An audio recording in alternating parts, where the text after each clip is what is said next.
राम राम दोस्तों। लगता है अब कॉलेजियम की जल्दी ही लंका लगने वाली है। जो यशवंत वर्मा का मैटर हुआ था, जिनके घर में नोटों का पहाड़ मिला था, अब बोलते हैं कि 5-5 बोरी नोट उनके घर में जले हुए मिले थे। और सुप्रीम कोर्ट को, जो कॉलेजियम को, इलाहाबाद हाई कोर्ट के जो इलाहाबाद हाई कोर्ट के जो वकील हैं, वो इनको पहले वार्निंग दे चुके हैं कि यशवंत वर्मा को इलाहाबाद हाई कोर्ट भेजने की जरूरत नहीं है। तो वकीलों का जो संगठन है, वो अब बार काउंसिल है जो इलाहाबाद का, अब उन्होंने पूरी तरह से यशवंत वर्मा के खिलाफ और कॉलेजियम के खिलाफ खड़े हो गए हैं। अब हड़ताल चालू कर दिए हैं। कल से इलाहाबाद हाई कोर्ट के जितने भी वकील हैं पूरी तरह से हड़ताल पे।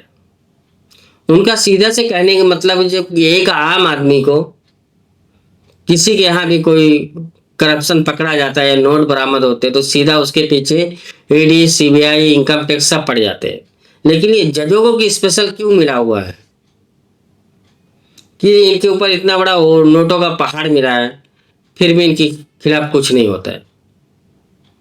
और सिर्फ वो ट्रांसफर, वो भी जहां से गए थे जज साहब इलाहाबाद से, इलाहाबाद ही भेज दिया गया। तो इलाहाबाद के वकीलों का सीधा से कहना है कि जज का जो इलाहाबाद में ट्रांसफर है वो कैंसिल किया जाए और इनके खिलाफ कानूनी कार्रवाई हो। अब ये सब मैटर में एक चीज का सबसे बड़ा फायदा निकल रहा है, जो कि कॉलेजियम है जजों का, जो स्पेशल अपने आप को बना कर रखे, भारत के संविधान से ऊपर रखे हैं। तो अब मोदी जी को चाहिए कि मौका देख करके इनके ऊपर चौका मार, एक कॉलेजियम सिस्टम खत्म करके इनको भी मुख्य धारा में लेकर आए और जज की जो नियुक्ति का सिस्टम है उसको बदल डाले।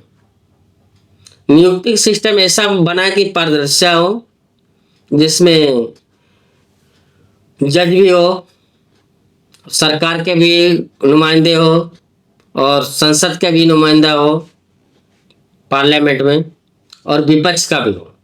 ये चारों लोग मिल करके जज की नियुक्ति करें। ऐसा नहीं है कि हमारे घर के और हमारे घर का मैटर हम ही सुनो। तो कुल मिलाकर के अदालतों में, यही कोर्टों में यही हो रहा है कि हमारे घर का मैटर हम, और जजों की एक नियुक्ति के लिए एक फार्मूला बनाए कि हाँ ये योग्यता हो तो जज की तभी नियुक्ति हो सकती है। और हर एक जज जो नियुक्त किया जाता है उसकी आय भी और इंटेलिजेंस से, जो गुप्तचर विभाग है, उससे इनकी खोज खबर लेके इनका बैकग्राउंड क्या है, उसके बाद ही जजों को नियुक्ति की जाए। क्योंकि जज जो जो अदालतें, वो भारत की एक आत्मा है। हर एक पब्लिक, आम आदमी या अदालतों में भरोसा करता है।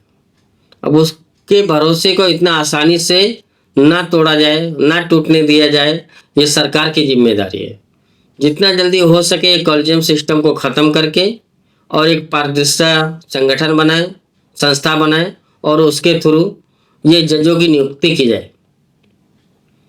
और जो इनके मनमाने कानून चल रहे हैं उनको, जैसे एक आम आदमी, चाहे वो नेता हो या कोई सरकारी सर्वेंट हो या आम पब्लिक हो, जो कानून सबके ऊपर लागू होता है वही इनके ऊपर भी लागू होना चाहिए।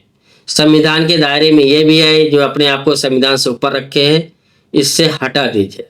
भारत सरकार का भी मेरी स्पेशल अपील है कि अब जो मौका मिला है आपको, ऐसा मौका बहुत मुश्किल से मिलता है।